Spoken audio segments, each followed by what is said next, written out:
side. Thank you, Stefano. Yeah, thank you. Thank you very much, Chairman. And I'd like to acknowledge my co-author, Max Graglia, and I can go on and start with the context. I mean, as we have, discussed in these days several times, and also as it was beautifully covered by the previous two talks, I mean, we have developed a lot of here.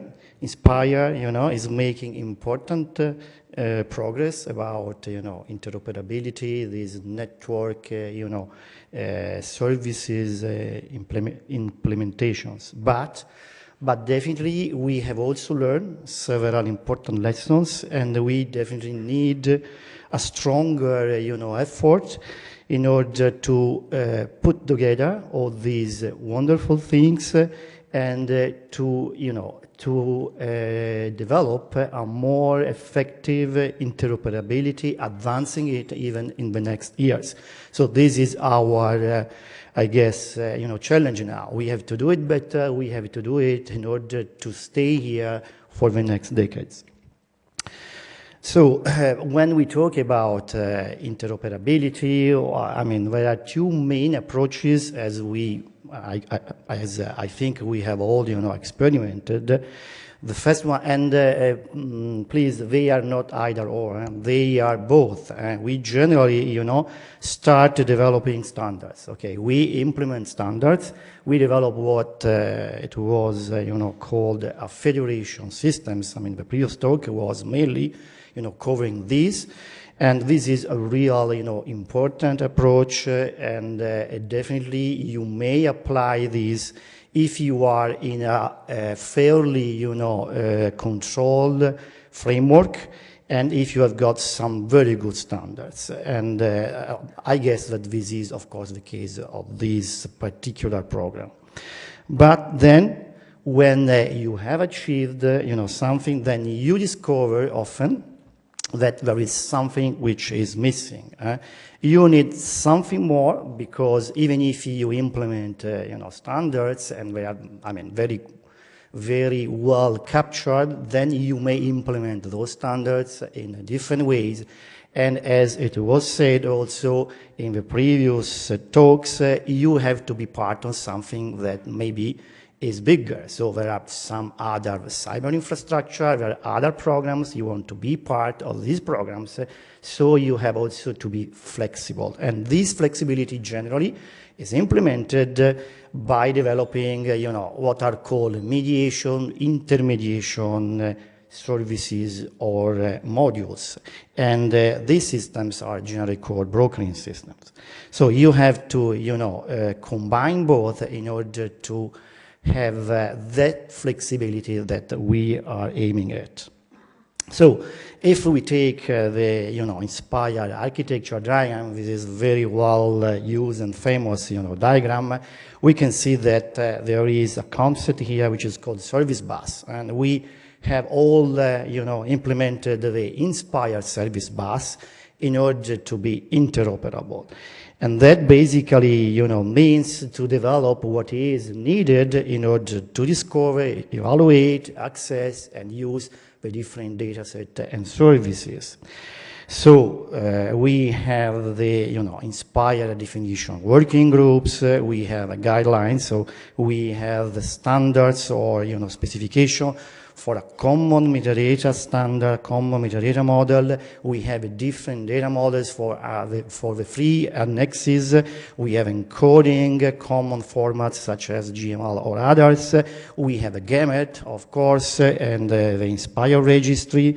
We have a protocol. So we are using OGC protocols mainly here in order to, download, discover, etc. And of course, guidelines, best practices. We have a common data policy. This is a service bus, and definitely, Inspire has been defined, developed, implemented its own, service bus. So this is a real standardization approach. But if we look, we have also something which is called transformation services, and they are typically, a intermediation approach. So, it is possible not to implement exactly the data models, but to, capture the needed content. Then you have to map it. This is exactly what I meant, before with this intermediation or brokering approach.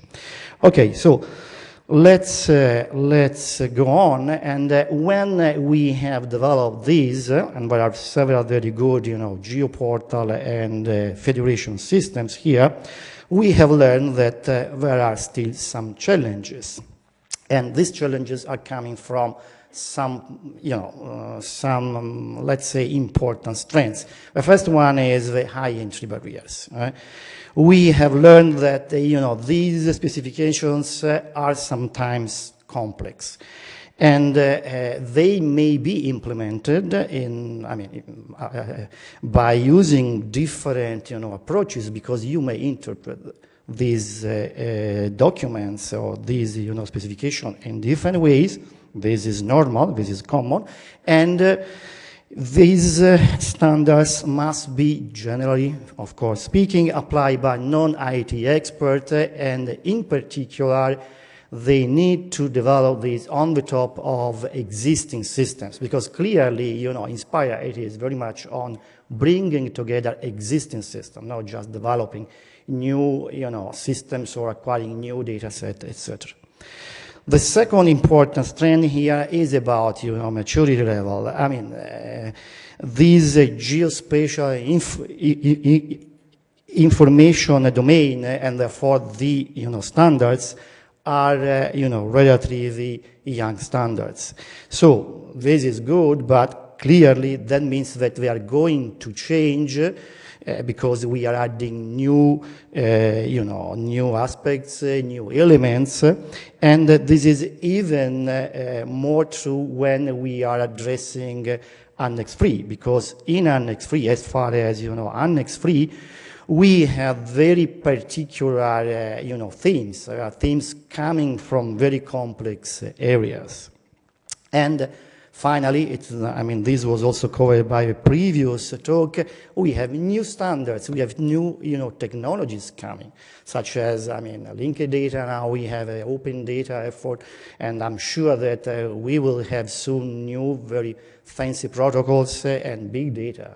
So we have also to be flexible in order to include these new technologies. And my last point here is about complex domains. As I said, definitely, especially with Annex 3, but also Annex 2, we are covering across, a wide range of different domains. So we have technological and semantic interoperability challenges. They are coming from different organizations.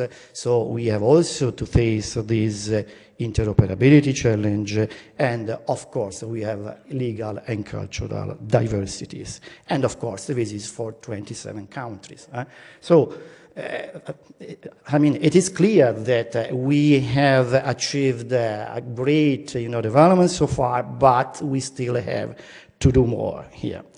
And this is what what is interesting, because similar challenges have been approached, have been faced by other programs. And in particular, I would like to cover one that was mentioned by Chris in the first talk here, which is GEOS. And GEOS is run by GEO. GEO stands for Group on Earth Observations. It is a governmental program. GEO is comprising 90 different governments and more than 60 international organizations, such as OGC, IEEE, and many, many others.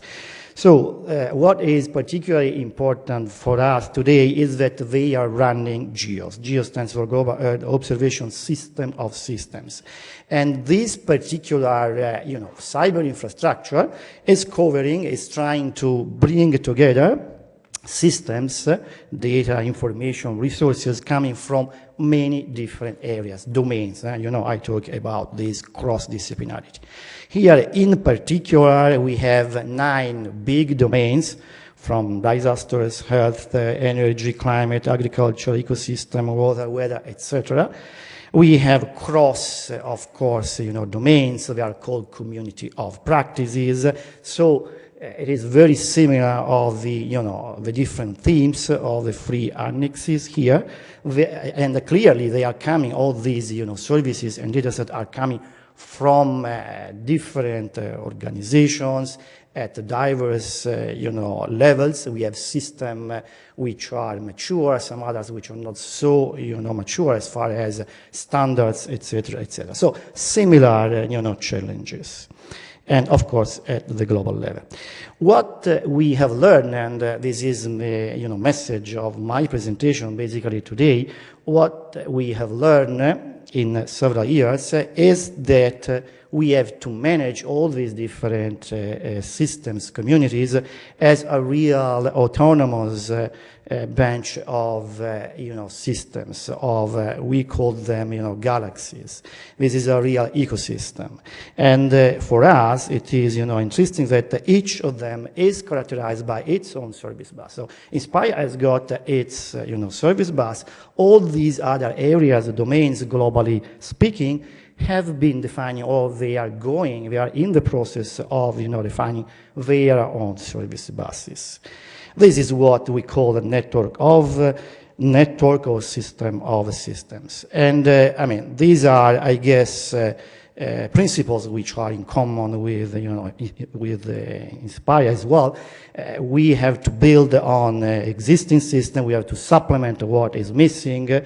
And in particular, we have to lower the existing entry barriers and to be flexible in order to maintain this effort in the next years.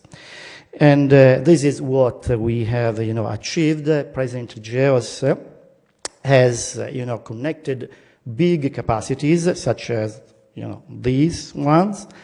And we develop a cyber infrastructure, which is not part of any of these systems. It is cross-domain. It is called a brokering framework, in this case, geo-discovery and access brokering framework, in order to interconnect this system at the service bus level. So not at the data level, but at their service buses.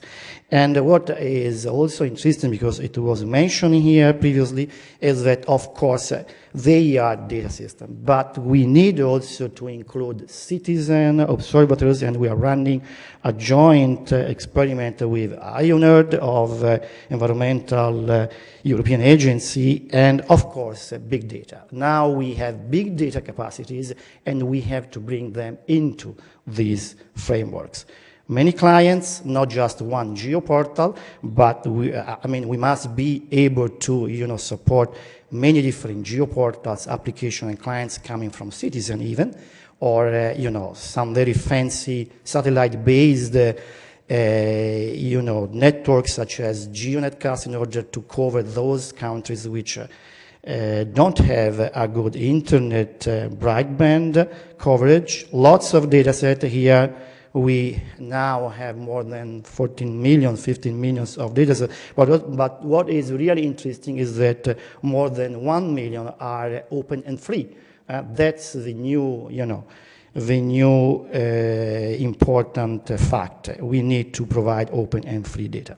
So just my last slide, conclusions. Inspire is making a key work in order to share, harmonize data and services, but when we are moving into a less controlled framework, and if you want to be interconnected to other programs, the message here is that we have also to consider the brokering approach as a valuable approach in order to be more flexible and maintain this effort even for the next years. Thank you.